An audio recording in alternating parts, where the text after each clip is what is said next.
The Forest Breathing, a Yawano-inspired sleep story. In the time when the forest dreams with open eyes, when every leaf holds a story and every root remembers, there lived a young woman named Yub among the Yawanawa, the people of the wild boar.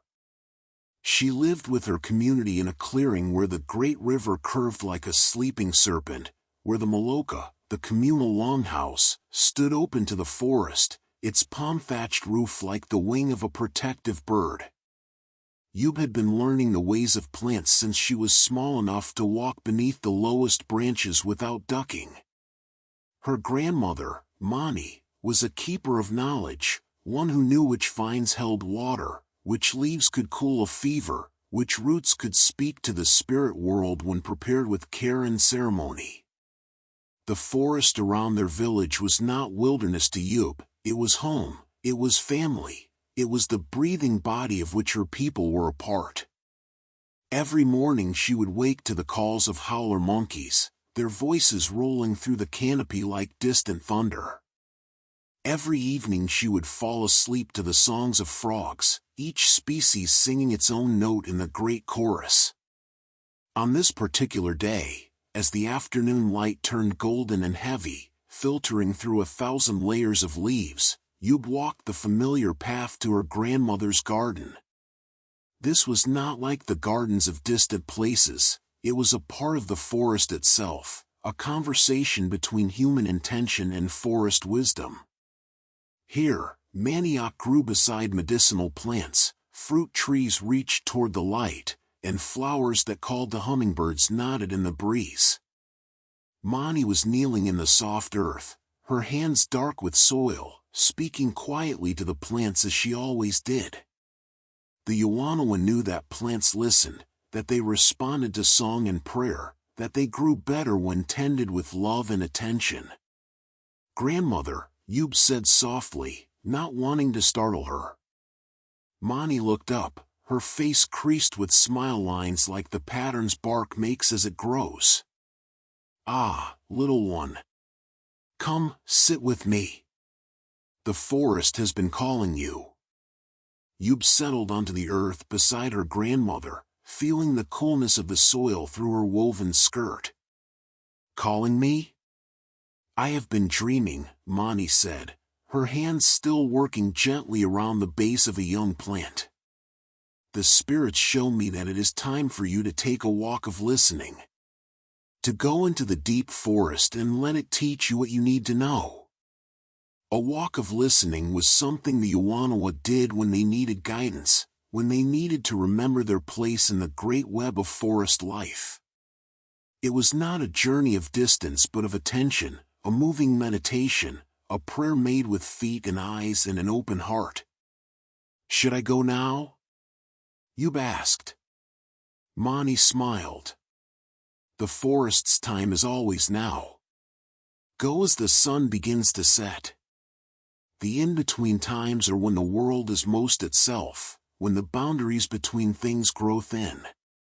So as the light began to shift from gold to amber, as the heat of the day released its grip and the first cool breath of evening stirred the leaves, Yub set out. She told her family where she was going, the Yawanawa moved together, thought together, and even a solitary walk was held by the awareness of the community. She followed a path that was not quite a path, reading the forest the way her grandmother had taught her. Here, the way a certain tree leaned. There, the pattern of moss on a fallen log. The forest was full of signs for those who knew how to read them. As she walked, Yub let her thoughts slow and settle. She breathed with the forest, in as the leaves breathed out their oxygen, out as they took in her carbon. The boundary between her body and the forest body began to dissolve, like sugar stirred into water. She noticed everything without trying to notice. The way the light caught on a spider's web, turning it into a constellation. The particular green of new ferns uncurling. The sound of water somewhere nearby, a small stream speaking to itself in a language of gurgles and sighs. Time began to move differently, the way it does when you stop measuring it. She might have walked for an hour or for many hours. The light was growing softer, more blue, as evening deepened. Then she saw them, a group of peccaries, the wild boars who were the namesake of her people. They were rooting in the forest floor, their small bodies strong and purposeful, their tusks gleaming. These were not the giant white-lipped peccaries, but their smaller cousins, the collared peccaries who moved in family groups. Yub stood very still. The Yawanawa honored the peccary, saw in them a reflection of their own values, moving together, protecting one another, living in harmony with the forest's rhythms. The peccary taught mobility and unity, the art of moving as one body with many hearts. The largest of the peccaries, an old female, raised her head and looked directly at Yub. Their eyes met, and something passed between them, not words, but understanding. The peccary's eyes were dark and intelligent, ancient with the wisdom of her kind. Then, in the way that happens in the liminal times, when day touches night and the ordinary touches the sacred, the boundary between Yub and the peccary began to thin. She felt herself shifting, not in body but in perspective, in essence. She was still herself, but she was also becoming peccary, feeling what it felt, knowing what it knew. She understood the forest from ground level now, where the richest sense lived. She felt the comfort of the group around her, the safety of moving together. She knew the locations of the best roots, the sweetest fallen fruits. She understood what it meant to have your family always near, to never be truly alone. The old peccary spoke then, though not with words. Her communication was a feeling, a knowing that arrived whole in Yub's awareness. "We are kin," the peccary said without saying. "Your people and mine. We teach the same lessons, that strength is found in unity, that the forest provides for those who know how to listen, that moving together we are safer than moving alone." Yub felt a wave of gratitude for this teaching. She had always known it intellectually, but now she knew it in her bones, in her blood, in the way the peccary knew it. "Thank you, grandmother," she thought spoke to the peccary. The old female dipped her head in acknowledgement, and then the group moved on, flowing through the forest like water, leaving Yub standing in the growing dusk. But Yub was not quite the same Yub who had been standing there a moment before. She carried peccary knowing now, a gift that would stay with her. She continued walking, her feet finding their way even as the light continued to fade. The forest at dusk was a different place than the forest at noon. It was softer, gentler, more itself. The day creatures were settling, the night creatures beginning to stir. It was a time of transition, of transformation. Yub came to a great ceiba tree, one of the forest's eldest beings. Its trunk was massive, its roots spreading like the hands of some ancient giant. Its branches disappeared into the canopy so far above that she couldn't see them in the dimming light. The Yawanawa knew these trees as sacred, as pillars holding up the sky, as homes for countless spirits. She placed her hand on the bark, feeling its rough texture, its solidity. The tree was hundreds of years old, perhaps thousands. It had been here before her grandmother's grandmother's grandmother. It would be here long after Yub returned to the earth. "Grandfather," she whispered, using the term of respect. "I am listening." The tree's response came not as words but as a deep vibration, a frequency she felt more than heard. It moved through her hand, up her arm, into her chest. It was the sound of patience, of endurance, of roots reaching deep and branches reaching high. Yub found herself settling at the base of the tree, her back against its trunk. She hadn't meant to stop, but stopping felt right, felt necessary. She let her eyes close, let her breathing slow to match the tree's breathing, so slow it was almost stillness, the breath of something that measures time in decades rather than seconds. In the darkness behind her eyelids, visions began to form. Not dreams exactly, but not quite waking reality either. This was the shamanic state her grandmother had spoken of, the place where the everyday and the sacred merged into one continuous flow. She saw the forest as it had been when the Saba was young, different trees, different animals, but the same essential forest, the same green breathing body. She saw her ancestors moving through these same spaces, honoring these same trees, learning from these same animal teachers. She saw the web of connection that held everything together. The way the tree's roots tangled with the roots of 1,000 other plants, sharing nutrients, sharing information. The way fungi connected tree to tree in a vast underground network. The way every animal, every insect, every bird was part of the pattern, essential to the whole. She saw how giving and receiving were the same thing in the forest. The tree gave fruit, and birds ate it and spread the seeds. The leaves fell and became soil, and the soil fed new life. The peccary ate the roots and dispersed the nutrients. Death fed life fed death in an eternal circle. She understood what her grandmother meant when she said that humans, animals, plants, and spirits were continuous. There were no hard boundaries, only transformations. The peccary became human, became plant, became spirit, became peccary again, around and around, like water flowing from river to rain to river again. Time passed, though Yub had no sense of how much. The forest grew fully dark around her, but it was not a frightening darkness. The night forest had its own life, its own beauty. She heard the rustle of some small creature in the leaf litter. The distant call of a night bird. The whisper of wind in the high canopy. Then she heard singing. It was not quite human singing, though it had human qualities. It was the song of the forest itself, the sound of 1,000 living things harmonizing. Each voice was distinct, the chirp of an insect, the creak of a branch, the flow of water, the breath of wind, but together they made a music more beautiful than any single voice could create alone. Yub added her own voice to the chorus, humming softly, finding the note that was hers to sing.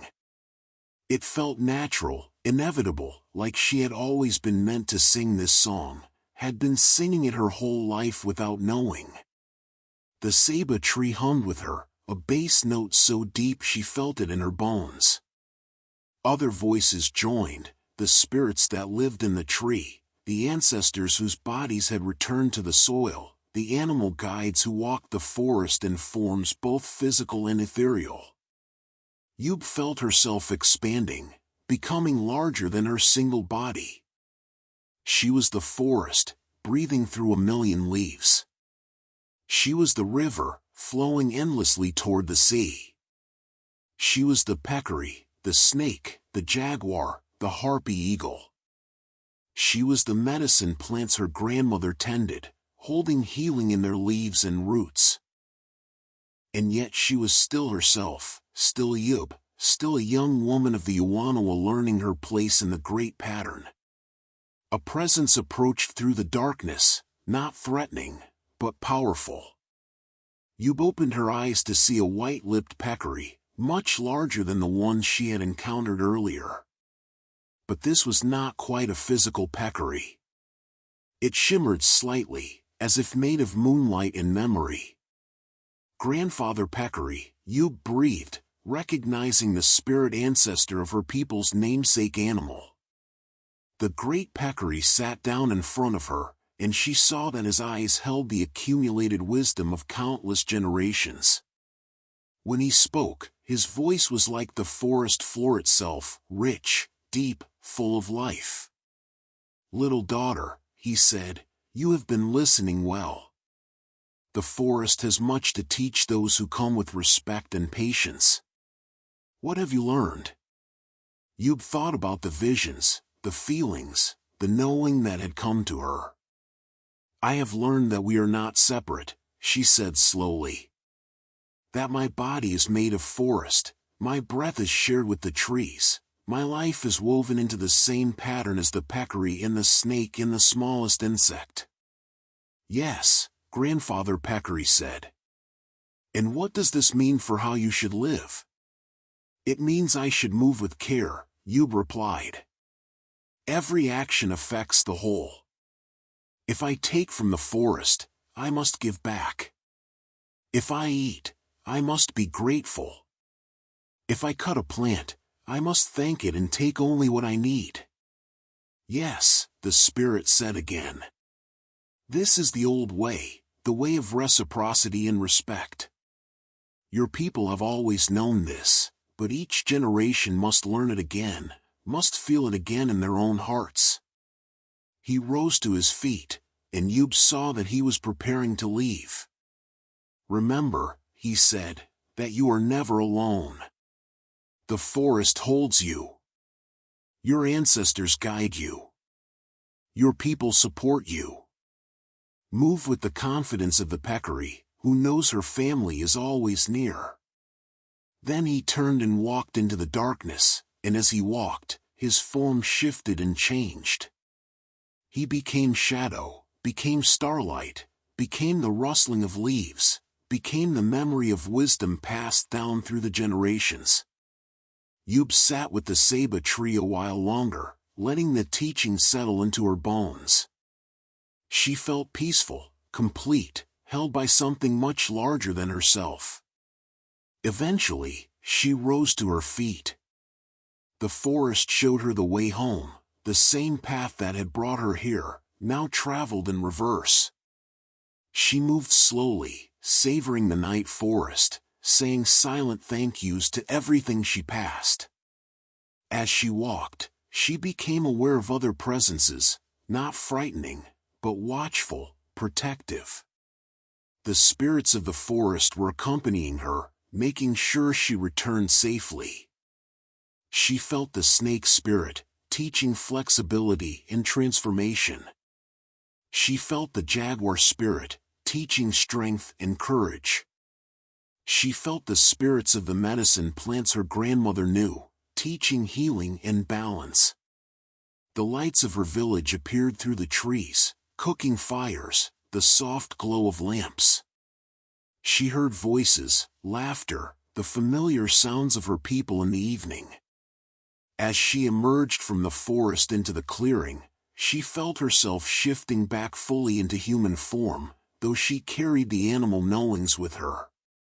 Her grandmother was waiting, sitting outside the maloka, as if she had known exactly when Yub would return. "Welcome back, granddaughter," Mani said with a knowing smile. "What did the forest teach you?" Yub sat beside her, looking out at the forest edge where fireflies were beginning to dance. "It taught me that we are part of a great family," she said. "The peccary are our cousins. The trees are our ancestors. The spirits are our teachers. Everything is connected, everything is kin."